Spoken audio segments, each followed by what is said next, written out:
2. Halo, selamat datang di Serangkai Satu Channel bareng Guardiansa. Dan kali ini kita lagi di segmen movie review untuk film The Marvels. Dan ini adalah spoiler review karena aku udah ngeluarin non-spoiler review sebelumnya di 2 hari sebelumnya. Dan ini ada spoiler review, jadi pastikan kalian udah nonton terlebih dahulu. Kalau kalian belum nonton, kalian tonton di video yang pertama yang non spoiler. Dan kali ini kita ngobrolin film The Marvel dengan spoiler, dan pastikan kalian duduk dengan manis dan udah nonton. Tapi sebelum itu kita opening terlebih dahulu.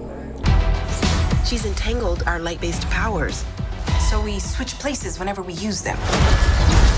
Strong theory. you can absorb light. I can see it. And Kamala, Who's Kamala? hi.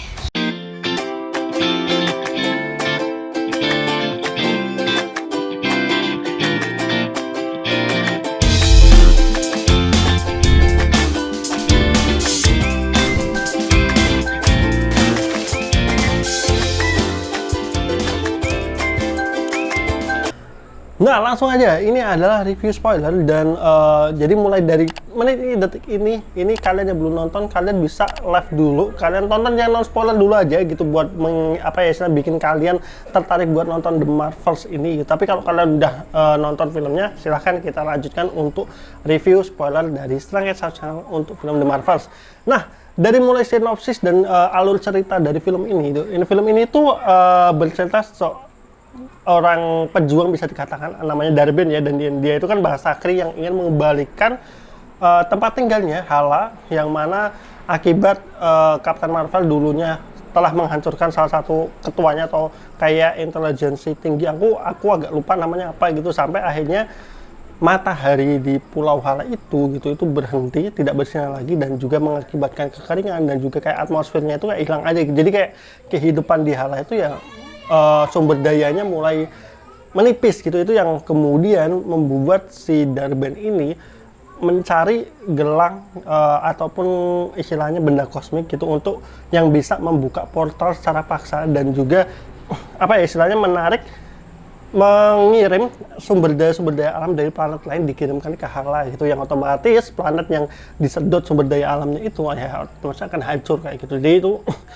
konfliknya. Dan karena istilahnya si gelang kosmik yang sama dengan yang diberi Kamala Khan ini punya kekuatan berkaitan, ada erat hubungannya dengan teleportasi, ini yang kemudian memapar kepada Monica Rambeau dan juga Captain Marvel, yang akhirnya mereka bertiga ini terhubung nih, antara Captain Marvel, Monica Rambeau, dan juga Kamala Khan ataupun si Miss Marvel sendiri, sehingga ketika mereka menggunakan kekuatannya, mereka bisa berpindah tempat secara acak gitu, karena terhubung oleh kekuatan teleportasi dari auranya si gelangnya Miss Marvel itu gitu. Dan ini yang menarik banget. Jadi kalau di sini kan dikatakan itu ada cosmic bangle ya, kalau nggak salah cosmic bangle atau cosmic apa gitu, dan itu benda luar angkasa yang istilahnya itu dikatakan mitos, tapi ternyata memang benar ada ya. Dan salah satunya ditemukan oleh si Miss Marvel. Dan sayangnya memang di film The Marvel ini tidak banyak menceritakan gitu, tidak diceritakan jelas berkaitan dengan cosmic bangle ini gitu. Kayaknya ini masih harus menunggu di film-film berikutnya.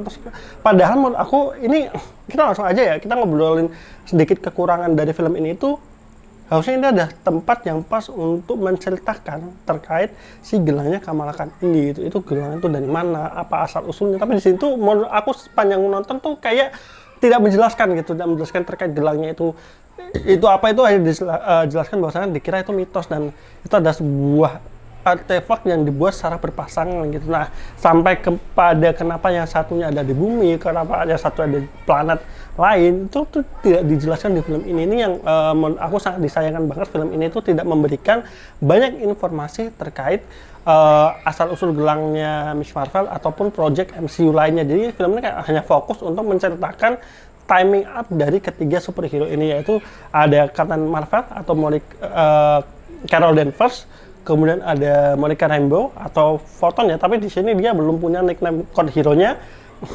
Sama satu lagi ada Miss Marvel ataupun Kamala Khan gitu. Nah, kalau dari si intriknya antara tiga karakter superhero ini aku suka banget gitu. Karena aku kebetulan memang suka banget sama Kamala Khan. Waktu seriesnya Kamala Khan itu agak kurang dalam sisi storytellingnya. Storytellingnya bagus, tapi cara mereka mengkombin ceritanya dan juga menceritakan film seriesnya Miss Marvel itu menurut aku kurang gitu. Dan juga memang dari efek CGI-nya juga MCU udah mulai menurun gitu, karena proyeknya udah sering tiap tahun ada gitu. Jadi mungkin dari divisi untuk yang mengerjakan CGI-nya juga kewalahan gitu untuk bisa mengerjakan dengan cepat. Nah itu memang agak disayangkan di beberapa series terakhirnya itu CGI-nya agak menurun, salah satunya di Miss Marvel ya. Dan tapi kalau dari sisi karakternya sendiri, Iman Vellani menurut aku udah berhasil banget gitu. Aku suka banget sama karakternya Iman Vellani sebagai Kamala Khan gitu, yang dia itu dia itu ngefans banget sama Captain Marvel. Dan di film ini itu ngelihat dia tuh happy aja tuh, vibe-nya happy, kemudian cara dia ngomong cepet banget gitu, itu tuh seru banget gitu untuk nonton intriknya. Dan di sini kan si Captain Marvel memang punya apa ya istilahnya hubungan dengan Monica Rambeau itu yang kurang baik, kurang terjamin, dan udah lama banget gak ketemu, artinya ada kecanggungan di situ yang mana kemudian dipecahkan sama si Kamala Khan gitu dengan situasi yang cerianya. Itu seru banget melihat timing apa mereka. Terus film ini dengan pintar istilahnya apa ya mengepres kekuatan dari Captain Marvel, yang sebenarnya kan kita tahu Captain Marvel mungkin kalau melawan Darben ya nggak level gitulah. Di sini tuh kekuatan dia tuh dipres dengan cara ada dua hal. Yang pertama karena kekuatan mereka terikat gitu. Jadi ketika mereka menggunakan kekuatan, mereka saling berpindah tempat. Artinya Captain Marvel nggak bisa segampang itu pakai kekuatan penuhnya ataupun ngeluarin kekuatan kosmiknya gitu. Dan yang kedua, gelang benggel yang dipegang Darben itu menyerap kekuatan dari Captain Marvel. Jadi film ini tuh kalian nggak bisa berekspektasi, loh Captain Marvel kan kuat banget gitu, kenapa dia nggak bisa ngalahin Darben? Kalau cuma ngalahin Darben seharusnya bisa, tapi karena ada dua kombinasi tadi, akhirnya film ini tuh memaksa Captain Marvel itu harus bekerja sama dengan Immanuel Khan ataupun Miss Marvel dan juga si Monica Rambeau. Dan itu menarik banget. Ngelihat koreografi pertarungan mereka bertiga harus berpindah-pindah posisi, itu seru banget. Itu aku suka banget. Dan di sini tuh filmnya fresh aja, fun aja gitu untuk ngelihat petualangan mereka yang pertama, gimana interaksi mereka pertama kali, ditambah keluarganya Kamala Khan tuh di sini jauh lebih lucu daripada seriesnya Miss Marvel ya. Di sini tuh lebih benar-benar apa ya, porsinya nggak too much gitu, dan tapi menarik gitu untuk memberikan gambaran Asian parents ya. Dan itu benar-benar seru banget ngelihatnya gitu. Dan pas di planet yang ada aktor Koreanya itu gitu, yang planet itu komunikasi dengan nyanyi, itu kayak sesuatu sentuhan yang menarik. Dan kita jadi melihat sisi lain dari Captain Marvel itu sendiri ya, sisi lain dimana dia itu punya citra yang berbeda-beda di antar planet. Yang kalau di planet Hala kan dia sebagai annihilation atau si pemusnah gitu. Dan di planet yang saat Andalas atau apa gitu, dia sebagai tuan putri. Itu menarik banget. Kita melihat sisi lain dari seorang Carol Danvers ataupun Captain Marvel itu, dan itu menarik banget. Cuman kalau kita bicara tadi ya, secara pertarungannya aku suka dengan koreografi mereka bertiga harus timing up gitu, dan kekuatan Captain Marvel yang nggak terlalu overpower dibandingkan dua lainnya gitu, karena ketekan itu gitu. Dan pertarungan di sini cuman yang jadi minusnya film The Marvels ini ya tadi yang pertama aku udah sampaikan, yang satu tidak menjelaskan banyak hal. Ini salah satu kesempatan yang harusnya bisa menjelaskan berkaitan dengan si Cosmic Bangle-nya Kamala Khan itu tidak dijelaskan di film ini. Itu yang sangat kusayangkan. Yang kedua, masalah apa ya, yang Swords alami, yang pesawatnya Nick Fury rusak, itu aku nggak tahu, aku itu agak kurang mencermati kalimatnya itu kenapa tiba-tiba rusak. Dan itu juga kayak nggak ngaruh di filmnya sendiri gitu, kayak nggak ada alasan khusus si Swords, apa istilahnya, pesawat Swords itu harus hancur. Itu juga nggak ada kayak yang benar-benar terkait banget gitu.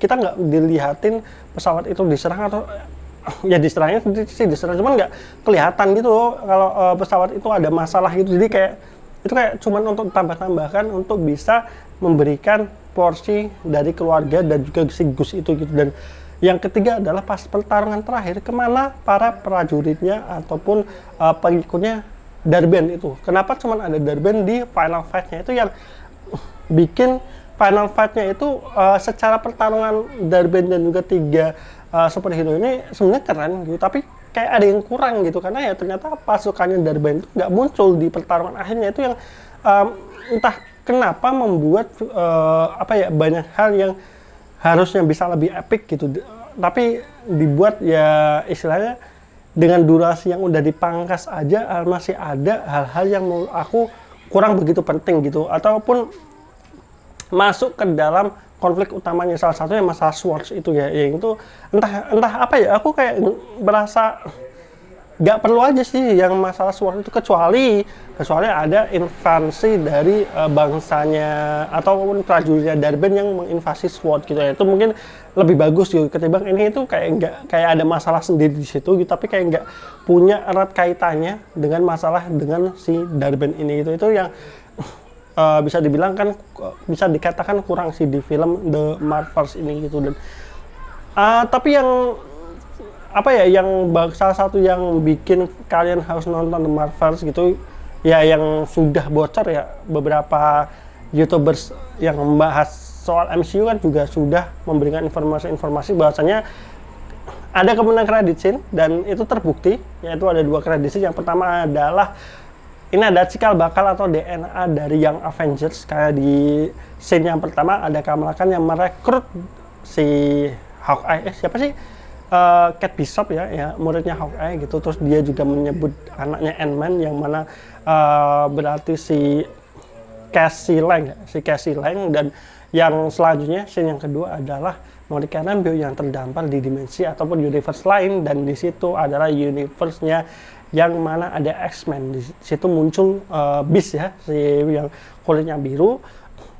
Walaupun aku belum bisa konfirmasi itu aktornya siapa, apakah aktor yang sama dengan yang meranin di universe-nya X-Men sebelumnya atau beda lagi. Dan ada Kapten Rebecca Rambeau ya, yang ibunya Monica Rambeau, tapi di situ posisinya dia itu sebagai super, entah itu kostumnya apa ya, Photon atau apa, mungkin kalian yang udah tahu ataupun udah dapat referensinya, kalian bisa tulis di kolom komentar itu kostumnya kostum apakah dia Captain Marvel. Karena kalau di Doctor Strange Multiverse of Madness kan dia posisinya sebagai Captain Marvel ya, tapi kalau di sini dengan kostum itu apakah itu kostum Photon atau kostum Captain Marvel lama. Nah itu yang menarik banget, jadi ini membuka banyak banget hal yang menarik, dan yang paling aku tunggu tentu aja yang Avenger. Apalagi di sini aku seneng banget karena DNA-nya yang Avenger yang bentuk atau perekrutan pertama itu dilakukan oleh si Kamala Khan. Ini salah satu superhero yang aku suka banget itu. Buat kalian yang bilang Kamala Khan jelek atau Iman Vellani jelek, wah kalian harus cuci mata terlebih dahulu, karena Iman Vellani itu cakep banget itu di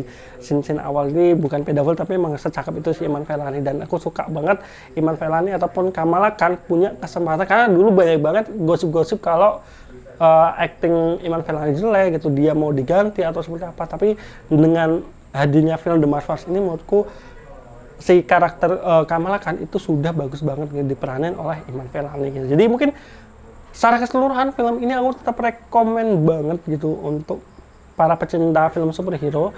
Walaupun memang nggak ada yang spesial banget di film ini, tapi dengan suguhannya fresh itu nggak tahu ya, nontonnya aku happy aja gitu, ketimbang film apa yang sebelumnya Thor Love and Thunder itu film tersampahnya MCU gitu. Dan ini adalah salah satu film yang walaupun nggak terlalu banyak memberikan informasi ataupun cerita-cerita yang intriknya itu menarik, tapi secara penceritaan ini fun banget, ini seru banget melihat timing up mereka, dan aku punya harapan besar untuk MCU kedepannya setelah menonton ini dengan adanya yang Avengers ke depan. Jadi mungkin itu aja review aku kasih skor tetap di 7,5/10 sama dengan review aku untuk non spoilernya, dan ini salah satu film MCU yang mungkin kalaupun aku nonton 2 kali aku tetap akan happy gitu, karena film ini nggak terlalu panjang secara durasi dan juga secara penceritaan ini seru banget dan fun banget coy.